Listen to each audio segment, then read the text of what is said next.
आपण साधारण हुपरीला जायचं आहे, त्यानंतर मुरगुड आणि मुरगुड करून पुन्हा गडिंग्लजला अशा 4 ते 5 सभा साहेबांच्या आहेत. मग कागद शेवटची सभा कागदमध्ये आहे. त्यामुळं वेळेचं भान ठेवून काही विषय आपल्यासमोर मांडायचे आहेत.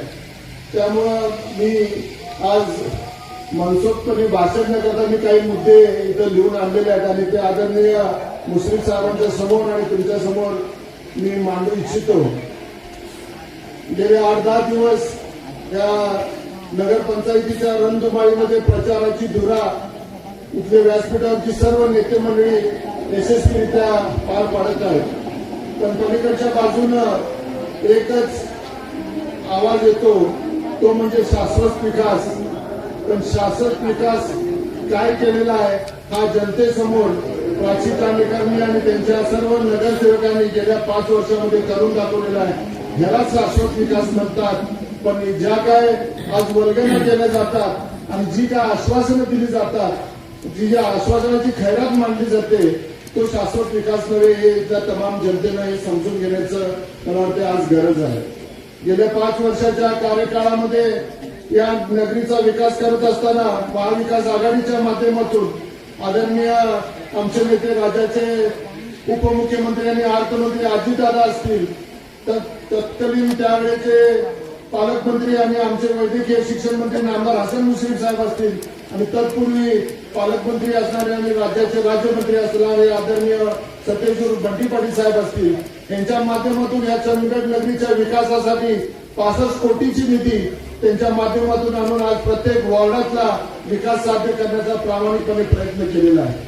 अनेक गोष्टी जर आपण पाहिलात तर जी काय वचननामा जाहीर केलेला आहे विरोधी बाजूनं, हा किती चुकीचा आहे आणि किती खोटा आहे याच्यावर आपण सर्वांनी लक्ष घातलं तर तुम्हालाच कळेल. कारण का जी कामं आम्ही केलेली आहेत त्या कामाचाच उल्लेख त्याच्यामध्ये आम्ही करू म्हणून त्यांनी घातलेला आहे. आज राजश्री शाहू महाराजांच्या नावाने ही आघाडी आपण केलेली आहे आणि छत्रपती शिवाजी महाराजांचं स्मारक त्या चंदगड नगरीमध्ये आदरणीय अजितदादांच्या माध्यमातून आपण साधारण त्याला 75 लाख रुपये आपण खर्च करून तिथं ते स्मारक उभं केलेलं आहे आणि यांच्या वचननाम्यामध्ये शिवाजी महाराजांच्या स्मारकाला आम्ही निधी देऊ म्हणून अशा घोषणा केलेल्या आहेत. ज्या चंदगड नगरीसाठी दयानंद कानेकर, प्राची कानेकर यांनी तर सर्व नगरसेवक साक्षीदार आहेत की 24 कोटीची प्रशासकीय मान्यता आपण मंजूर करून दिलेली आहे. जांभऱ्याहून ते पाणी आपल्याला शुद्ध पाणी इथं या गावासाठी आणायचं आहे आणि त्याची निविदा आता फक्त प्रसिद्ध व्हायची आहे, टेंडर व्हायचं आहे किंवा वर्क ऑर्डर व्हायची आहे. पण त्याचं सुद्धा श्रेय लाटण्याचं हे ग्रस्त करतायत. म्हणजे किती खोटं बोलायचं आणि रेटून बोलायचं कशाचंही भान या नेते मंडळीला नाही आहे. लोकांना झुलवत ठेवायचं आणि भुलवत ठेवायचं हे तंत्र अवलंबून आज ते जनतेसमोर अनेक खोटे नाट्या प्रचाराचे वचननामे काढत सुटलेले आहेत. मगाशी रामराज कुपेकरांनी वस्तुस्थिती सांगितली की आणि मला वाटते मगाशी संभाजीरावांनी पण वस्तुस्थिती सांगितली बेळगाव वेंगुर्ला रस्त्याची. पण हे इथले जे नेते आहेत त्यांना बेळगाव वेंगुर्ला रस्त्याची काही आवश्यकता वाटत नाही. या तालुक्यातून शक्तीपीठ महामार्ग घालायचा आणि शेतकऱ्यांच्या जीवावरती नांगर फिरवायचं कार्य करण्याच्या पाठीमागे हे गुंतलेले आहेत. याचा विचार मला वाटते सुज्ञ जनतेने करावा आणि माझी इथं नामदार हसन मुश्रीफ साहेबांना पण विनंती आहे की हा जो शक्तीपीठ महामार्ग आहे त्यासाठी लागणारी जी काय निधी आहे साधारण 56,000 कोटीची, ते जर त्या सर्वसामान्य मतदारसंघातल्या नव्हे तर महाराष्ट्राच्या जनतेला आपण कर्जमाफी दिला तर शेतकरी तुम्हाला खांद्यावर घेऊन नाचतील आणि त्यांचं जे काय आयुष्याचं जे काय त्यांच्या डोक्यावर झालेलं कर्ज आहे ते निघून जाईल. तर ह्या दृष्टिकोनातून सुद्धा मला वाटते महायुती सरकारनं त्या बाबतीत विचार करणं ही काळाची गरज आहे. आज अनेक गोष्टी बोलल्या जातात, आम्ही रोजगार उपलब्ध करून देऊ, आम्ही उद्योगधंदे आणू.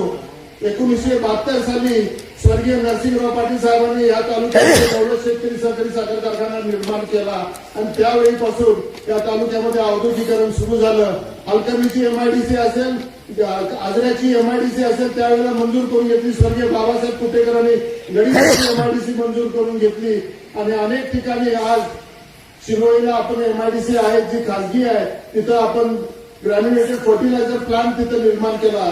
तावरेवाडीला गोकुळचं साहेब चिलिंग सेंटर आपण निर्माण केलं आणि अशा अनेक माध्यमातून आज या तालुक्यामध्ये स्वर्गीय नरसिंहराव पाटील साहेब असतील, स्वर्गीय बाबासाहेब कुपेकर असतील, स्वर्गीय सदाशिवराव मंडलिक असतील आणि तुमच्या माध्यमातून आज गोकुळ असेल, केडीसी बँक असेल, या सर्व माध्यमातून आज अनेकांना त्यांच्या पायावरती उभं करण्याचं काम गेले 50 वर्ष या तालुक्यामधल्या नेत्यांनी करायचं काम केलेलं आहे.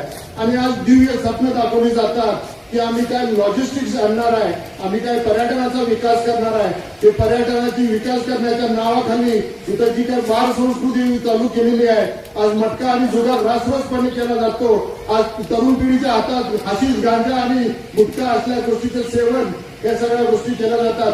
वाम मार्गाने मिळवलेला पैसा कमवून ही मंडळी आज या तरुण पिढीला बिघडवण्याचं काम करतायत. ह्याचा विचार या सूक्ष्म तालुक्यातल्या जनता करणार आहे की नाही, या चंदगड नगरीतली जनता करणार आहे की नाही, ह्याचा विचार तुम्ही केला पाहिजे. कृपा करून कुठल्याही पैशाच्या आमिषाला बळी न पडता मला वाटतं निर्भीडपणे तुम्ही कुठल्याही गोष्टीच्या दहशतीला, कुठल्याही गोष्टीच्या भयभीत न बाळगता मला वाटतं तुम्ही सर्वांनी या निवडणुकीला समोर जाणं ही काळाची गरज आहे. परवा मी एक वाक्य उद्गारलं होतं, त्याच्यावरती एक प्रतिक्रिया आली, साहेब तुम्ही कुठल्या तरी शेळीला वाघ कसं काय म्हणताय. आज कागदचा ढाण्या वाघ तुमच्या समोर आलेला आहे. मला विश्वास आहे की येणाऱ्या 2 तारखेला तुम्ही करणाऱ्या मतदानावर 3 तारखेला इथल्या ह्या तालुक्यातला बिबट्या नक्की ठाण्याला पळून गेल्याशिवाय राहणार नाही. या तऱ्हेची किमया या चंदगड नगरीतल्या सर्व नागरिकांनी करून दाखवायला पाहिजे. आणि मला तो विश्वास आहे की आम्ही शाहू फुले आंबेडकरांचं नाव घेतो, जे राजश्री शाहू फुले यांच्या विचारानं, पुरोगामी विचारानं प्रेरितून हा महाराष्ट्र चालतो. यशवंतराव चव्हाणांच्या पासून ते शरदचंद्रजी पवार असतील आणि आमचे नेते आदरणीय अजितदादा असतील, आम्ही पुरोगामी विचाराचे पाईक आहोत. आम्ही स्वर्गीय नरसिंहराव पाटील असतील, सदाशिवराव मंडलिक असतील, बाबासाहेब कुपेकर असतील, या सर्व मंडळींनी आजपर्यंत हे जोपासलेलं आहे. आणि ह्या तालुक्यामध्ये आम्ही जातीय सलोखा सांभाळून आजपर्यंत आम्ही काम केलेलं आहे. समाजामध्ये आम्ही राजकारण न करता समाजकारणाचा प्रयत्न आम्ही केलेला आहे.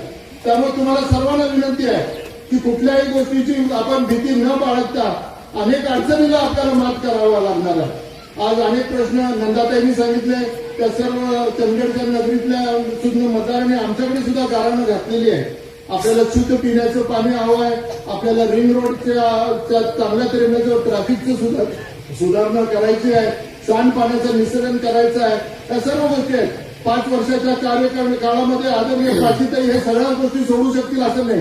मी सुद्धा 5 वर्ष या मतदारसंघाचा आमदार होतो, पण त्यावेळेला सुद्धा मी सगळेच प्रश्न सोडवले असं मी कधीच छातीठोकपणे सांगितलेलं नाही आहे. पण जेवढा विकास आदरणीय अजितदादांच्या आणि मुश्रीफ साहेबांच्या माध्यमातून आणि राष्ट्रवादी काँग्रेस पक्षाच्या सर्व नेत्यांच्या माध्यमातून गेल्या 40 वर्षामध्ये जे घडलं नाही ते त्या 5 वर्षाच्या कार्यकाळामध्ये घडलं, हे छातीठोकपणे मी सांगू शकतो.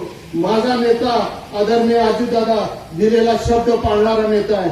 नामदार हसन मुश्रीफ सर्वसामान्य गरीब जनतेला आपल्या खांद्यावर घेऊन त्यांनी श्रावण बाळासारखं आजपर्यंत त्यांची या जिल्ह्यामध्ये सेवा केलेली आहे. अशा नेत्यांच्या पाठीमागे जायचं काय भूल थापा मारणाऱ्या अशा जे काही भांडवल आहे त्यांच्या पाठीमागे जायचं, याचा विचार या सुज्ञ मतदारांनी करणं आज काळाची गरज असं मला वाटते.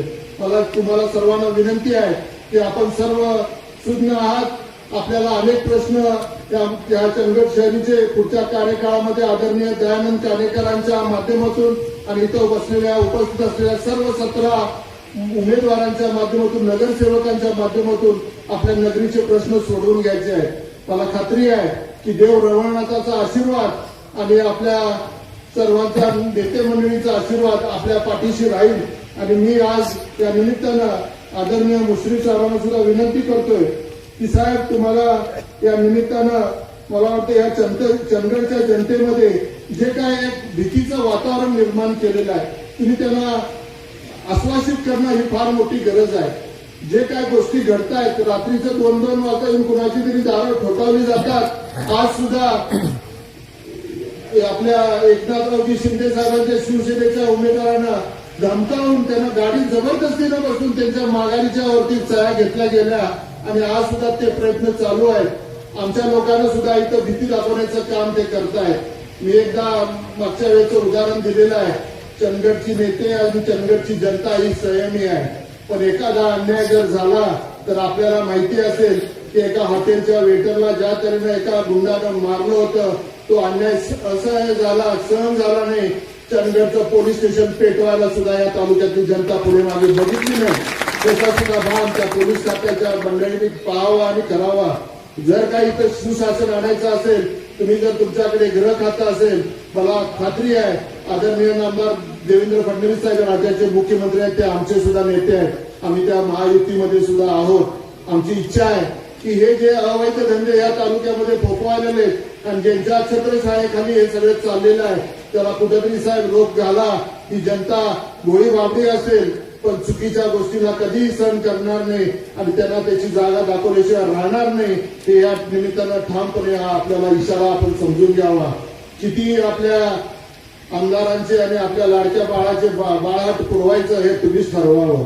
कारण का एक चंदगड नगर पंचायतीच्या निवडणुकीसाठी जर राज्याचे 2-2 मुख्यमंत्री इथं येत आहेत, मला विश्वास आहे की येणाऱ्या 2 तारखेच्या या चंदगडच्या जनतेच्या निकालावर तुम्ही जे चंदगडची जनता ना हे ज्या राजश्री शाहू विकास आघाडीच्या पाठीशी जे पाठबळ उभं केलेलं आहे, त्यामुळे त्यांच्या पायाखालची जमीन हादरलेली आहे आणि त्यामुळे त्यांनी आज राज्याचे 2 मुख्यमंत्री, एक गोव्याचे मुख्यमंत्री येऊन गेले. मी काय पाप त्यांना दोष देणार नाही. आचारसंहितेचा भंग सुद्धा ते करून गेले, पण आम्ही त्यांच्यावरती कुठला गुन्हा घातला नाही. हा शिष्टाचार त्या चंदगड तालुक्यानं आणि ह्या महाराष्ट्रानं पाळलेला आहे. रवळनाथाच्या देवळामध्ये स्कार्फ घालून जर जात असतील तर हे सुद्धा बरोबर नाही. उमेदवार जर मशिदीमध्ये जर स्कार्फ घालून जात असतील हे सुद्धा बरोबर नाही. या सर्व गोष्टी होत असताना इथलं वातावरण कुठेही बिघडू नये, शांततेत सगळ्या गोष्टी चालाव्या म्हणून आम्ही कुठल्याही तक्रारी केल्या नाहीत. पण कुठेतरी जनतेला जर वेठीला धरण्याचं जर कार्य आणि पाप जर तुम्ही करत असाल तर ह्या तालुक्यातील राष्ट्रवादी काँग्रेस आदरणीय मुश्रीफ साहेबांच्या नेतृत्वाखाली, राष्ट्रीय काँग्रेस आदरणीय बंटी पाटील साहेबांच्या नेतृत्वाखाली आणि आदरणीय शरदचंद्रजी पवार साहेबांच्या नेतृत्वाखाली, आदरणीय नंदाताई असेल आणि आदरणीय कुपेकर साहेबांचा जो काही गट असेल, आम्ही कोणताही अन्याय या चंदगड नगरीच्या आणि या चंदगड तालुक्याच्या जनतेवरती कदापि सहन करणार नाही. मग जसाच तसं जर वेळ आणि उत्तर द्यायची पाळी आली तर ते सुद्धा 2 हात करायला आम्ही कुठेही मागे थांबणार नाही. एवढं अभिवचन चंदगडच्या या आम जनतेला मी देतो. मी आज 5 दिवस इथं तुमच्या समवेत या चंदगड नगरीमध्ये वास्तव्याला आहे. एका ग्रहस्थानं म्हटलंय की 3 तारखेच्या निकालानंतर एक नंदाताई आमच्या नागपूरला जातील आणि हा राजेश पाटील चंदगडला जाईल. पण मगाशी जसं मी म्हटलं, काजलचा ठाण्या वाघाची एक डरकाळी तुम्हाला 2 तारखेला या बिबट्याला नक्की ठाण्याच्या त्या फार्म हाऊस वरती पाठवल्याशिवाय राहणार नाही. एवढंच बोलतो आणि थांबतो. जय हिंद, जय महाराष्ट्र.